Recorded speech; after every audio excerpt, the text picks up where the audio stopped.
Welcome to another wonderful edition of Drink Some Beer and Build a Paddleboard. Hi, I'm Bob Vila, and this is my host, Norm Abram. We're here on Build Your Own Stand-Up Paddleboard Classics. Today we're going to get a little dusty and lay some resin.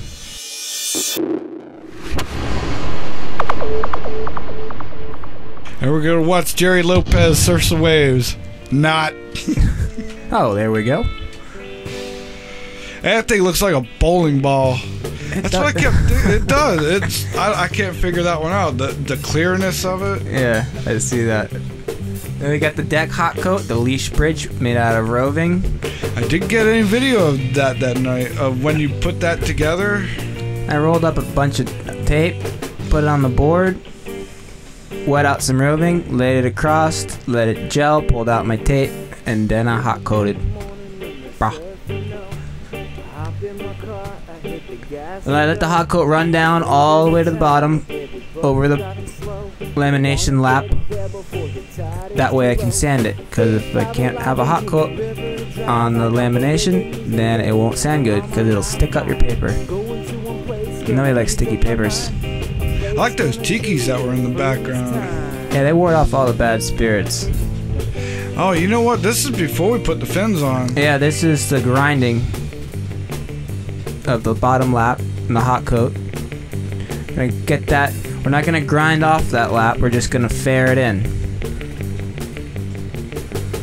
Right here, I'm using a Milwaukee variable speed grinder. Found anywhere at your local hardware store. I can't find them. I've been looking everywhere. I swear to God. I think I got that at Home Depot. Hey, One of the most useful Home tools. Depot has a lot of crap. I mean, a lot of stuff. Yeah. Shit. You can't go to Harbor Freight and get that. You gotta go to...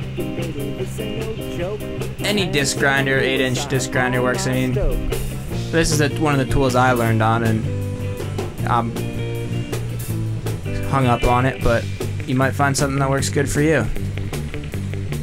But definitely variable speed. Yeah. Or you end up having to buy a couple of different grinders. If Which you I do have too, but this is my primary grinder, and then I have a high RPM one that I use for polishing and sanding with fine grits. This one works for most of the all-purpose in-between steps. If you really want to go low-tech, you can hand sand everything. Take you a year. But if you got the time and you don't mind, it can be done.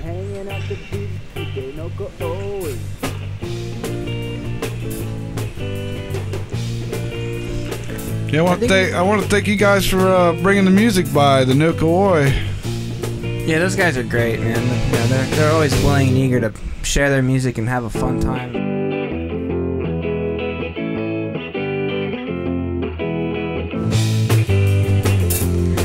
I think we use 10-ounce cloth on this.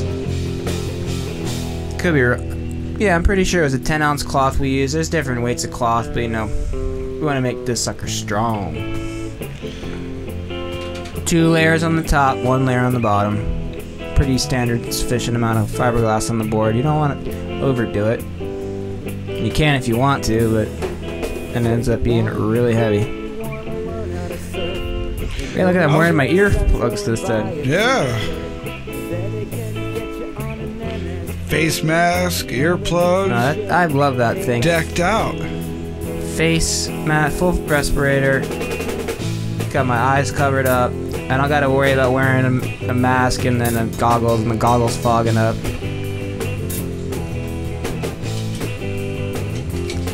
Just making sure I got a nice clean line so I have a good tape line when I go to do a hot coat from the bottom.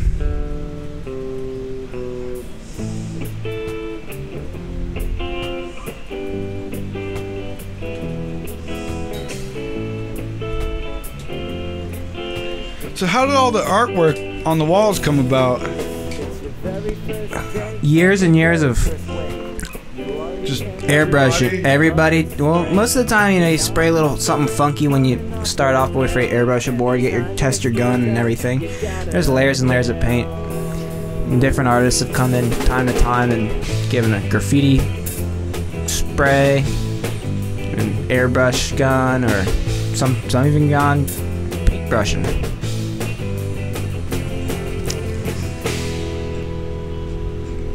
pretty neat though. If you think you could pull off each little layer at a time and see the evolution of what's behind it all. Yeah. There's really no way. And looked in the bottom, there's a bunch of schmang from the from all the dust. From the dust and the polish, you know, about waist level, you know, when we polish out the board.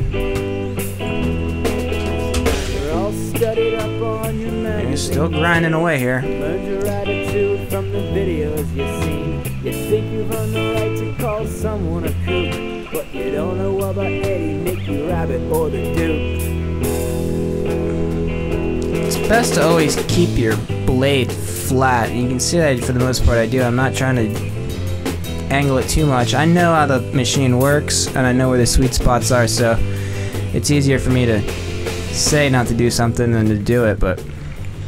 For any beginners, if you do get the grinder, just practice on slow. Yeah, super slow and on scrap pieces. You know, don't be afraid to waste just a little bit of glass on a piece of wood or foam or whatever. If you're not careful with this machine, you can really do some damage. Yeah. At this point, you know, you take it away, you're not putting it back. It's like when you're shaping, you know. The foam's there, and if you cut too deep, it's not coming back. So be very careful, take your time. You're no rush. It's not like you're making 100 surfboards that need to be out tomorrow. 35 alive in Deep River Drive. I got the reggae music playing on my hi-fi. Going to one place, gonna. And if you do make a mistake, you can always fix it. But that's just more work. I learned a good bit of advice one time when I was making boards, and a guy says, any idiot can mess something up, but it takes a true craftsman to cover up their mistakes so no one knows they messed it up. Hell yeah.